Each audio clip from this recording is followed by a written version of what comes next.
지금 이러한 이재명 대표의 스탠스에 대해서 국민의힘에서는 윤석열 대통령의 탄핵 심판이 이재명 대표의 대선 허가증은 아니다. 그러니까 지연 전략 쓰지 마라. 이렇게 비판하고 있습니다. 네. 이에 대한 탄원서까지 접수를 했는데 어떤 부분을 지적하고 있는 것인지 차례로 들어보겠습니다.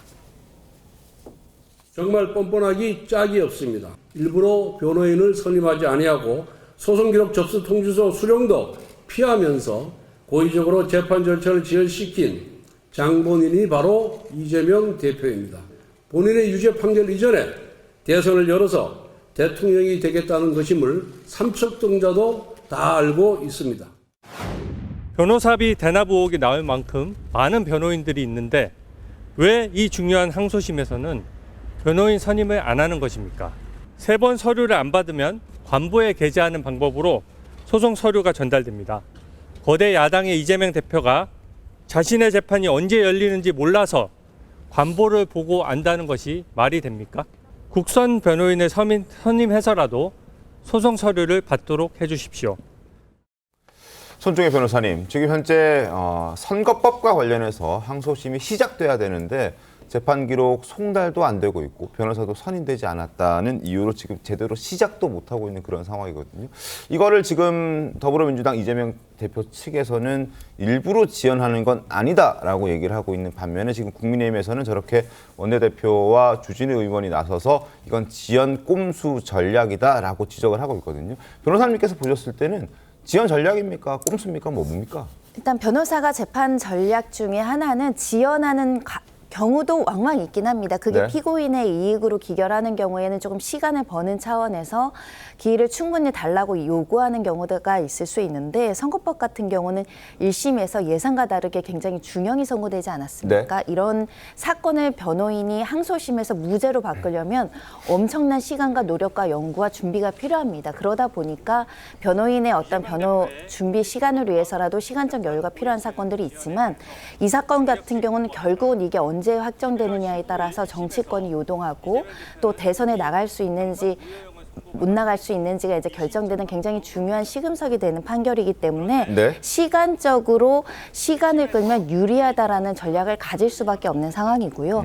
그래서 이렇게 사건 기록 접수 통지를 늦게 받는다는 것은 기록 통지를 받은 날로부터 20일 이내에 항소 유서를 제출해야 되고 이건 단순 훈수 기정이 아니라 이 기간 내에 항소 유서를 내지 않으면 항소가 기각이 됩니다. 네. 그러니까 받으면 항소 유서를 20일 내에 반드시 내야 되는 거죠. 그러니까 최대한 시간을 끌어서 항소 유서를 작성할 시간을 끌고 정치권의 시간도 조금 늦춘다라는 전략은 분명히 있어 보이는 것이고요. 하지만 재판부에서 무단히 기간을 연장시키거나 불성실하게 서류 접수를 하지 않으면 그 자체로 불성실하다라는 어떤 불이익이 가해질 여지가 있기 때문에 무한정 끌 수도 없는 문제입니다. 그렇기 때문에 이번 달 말 그리고 1월 초에는 송달될 것으로 예상합니다. 이게 이제 변호사 선임도 안 돼 있기 때문에 일각에서는 재판부가 국선 변호사 선임해서 송달 기록 받게끔 하면 된다라고 얘기를 하고 있는데 이 부분은 어떻게 보십니까? 국선 변호사를 선임한다고 하더라도 국선 변호사가 선임이 취소될 것이 예견되는 상황에서 그런 무리까지 하면서 송달을 개시할 필요는 없을 것이라고 보이고요.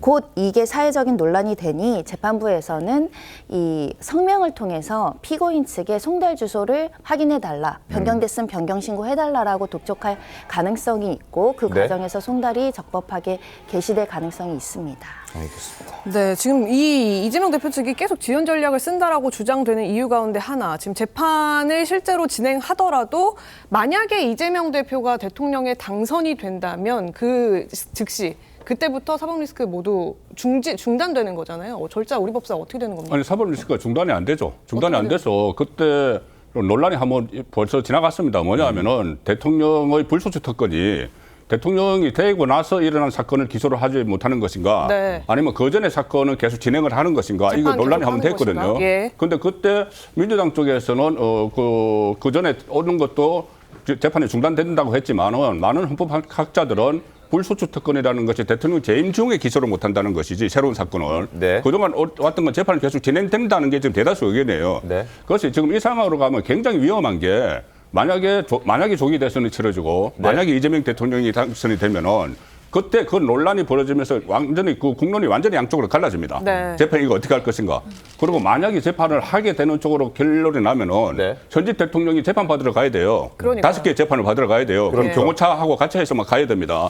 그리고 재임 중에 만약에 몇 개월 안에 지금 그 선거법이나 1심 2개 나온 거 있지 않습니까? 네. 대법원 확정 판결에 나오면은 그러면은 대통령직에서 물러나야 돼요. 네. 그럼 또 대선 치러야 돼요. 하하. 이런 상황이 지금 예상이 되는데 그게 만약에 재판이 중단이 되더라도 네. 국론 분열이 엄청날 거예요. 그러면은 이재명 대표 입장에서는 오히려 지금 뭐 다른 게 3개는 놔두고 네. 1심 나온 거 2개라도 빨리 선고를 해달라. 유죄든 무죄든 하나는 무죄 나왔지 않습니까? 네. 그리고 유죄든 무죄든 빨리 선고를 해달라고 하는 게 이 우리 그 국가적인 혼란을 막는 데 도움이 되는 것이지 이거를 계속 끌기만 한다고 해결될 문제가 아니거든요. 그래서 저는 지금 이재명 대표의 진짜 결단이 필요하다고 봅니다. 성시현 부의장님, 일단 지금 지적해 주셨듯이 일각에서도 이재명 대표를 향해서 빨리 재판 받아서 지금 받고 있는 사법 리스크 빨리 좀 일부라도 털어내는 게 좋지 않겠냐. 왜냐하면 지금 현재 뭐 지지율은 높게 나오고 있습니다만 그래도 국민들은 이재명 대표가 갖고 있는 사법 리스크에 대해서 과연 대통령이 돼도 괜찮은 걸까라는 의문들을 갖고 있긴 하거든요. 이 부분 빨리 해소해야 되지 않겠습니까? 이재명 대표 입장에서도 털고 싶겠죠. 털 수 있다면 털고 싶을 텐데, 근데 변호인단 선임과 관련돼서는 아까 손 변호사님께서 말씀해 주셨지만 네. 우리가 시계를 한 달 전으로만 좀 돌려보면 공직선거법 판결이 나오기 전까지 일부 보수 그 주진우 의원이나 이런 분들 말고는 사실 이 징역형이 나올 거라고는 많이 예상을 못했잖아요. 그러니까 민주당도 그 판결이 나온 이후에 좀 당혹스러웠고 그러면서 이 재판부, 변호인단이 사실 전략을 잘못 짰다. 이거 전면적으로 바꿔야 된다는 얘기가 많이 나왔습니다. 그렇기 때문에 지금 만약에 그때 무죄가 나오거나 아니면 뭐 민주당이 좀 예상했던 아주 낮은 벌금형이 나왔으면 100만 원 미만의 예, 벌금형. 그대로 유지를 하면서 변호인단을 바로 등록을 했겠죠. 근데 너무 예상 밖의 결과가 나왔고 변호인단이 변호를 실패했다는 평가를 받았기 때문에 이걸 전면적으로 다 바꿔야 되는 상황이기 때문에 아까 말씀하신 것처럼 항소유서를 쓰기 위해서는 뭔가 좀 전략적, 그 사람들 새로운 변호인단을 어떻게 구성하고 어떻게 변론을 펼칠지 전략을 짜는 시간이 좀 필요하다. 그러니까 피의자의 방어권 차원에서 좀 봐주시면 좋겠다는 말씀을 드리고, 개인적으로 저는 이 재판기록 송달이 왜 2차, 3차는 왜 안 되는지는 모르겠어요. 1차는 제가 알기로 이 주소 오류가 있었던 걸로 네네. 알고 있거든요. 근데 그 이후에는 좀 이런 좀 오해를 살 수 있는 부분은 빨리 그냥 근데 그 주소 오류도 사실 주소 이전하면 미리 법원에 알려줘야 된다고 하던데요. 그래요. 그런 것도 실수가 있었나요? 그러니까 네. 그런 것들을 이런 것도 다 오해를 나올 수 있는 거잖아요. 이런 것들은 좀 쳐내는 게 필요하다고 생각합니다. 그 변호인단 선임은 제가 봤을 때 논리가 확실한데 방금 말씀하신 부분은 이런 지적을 받을 수 있기 때문에, 그리고 향후에 이렇게 다 결정이 된 다음에 재판을 진행하는 과정에서 전 앞으로는 재판에 뭐 불출석이나 네. 아니면 재판을 또 뭐 당무나 이런 걸로 연기하는 것들은 좀 지양하는 건 필요하다. 말씀하신 것처럼 국민들도 지켜보고 있습니다. 국민들도 혹시 이 조기 대선 이전에 2심 결과가 나왔을 때 2심 결과 어떻게 나오느냐에 따라서 또 그 2심 결과 나올 때까지 이재명 대표가 어떤 스탠스로 어떤 태도로 재판에 임했는지도 다 보시고 판단할 거거든요. 그렇기 때문에 그런 부분에 있어서 국민들께 보여질 때 다 재판을 피하려고 했다, 연기하려고 했다, 이런 모습은 안 보여주기 위해서라도 좀 당당하게 임하는 것도 필요할 거라고 생각합니다. 알겠습니다.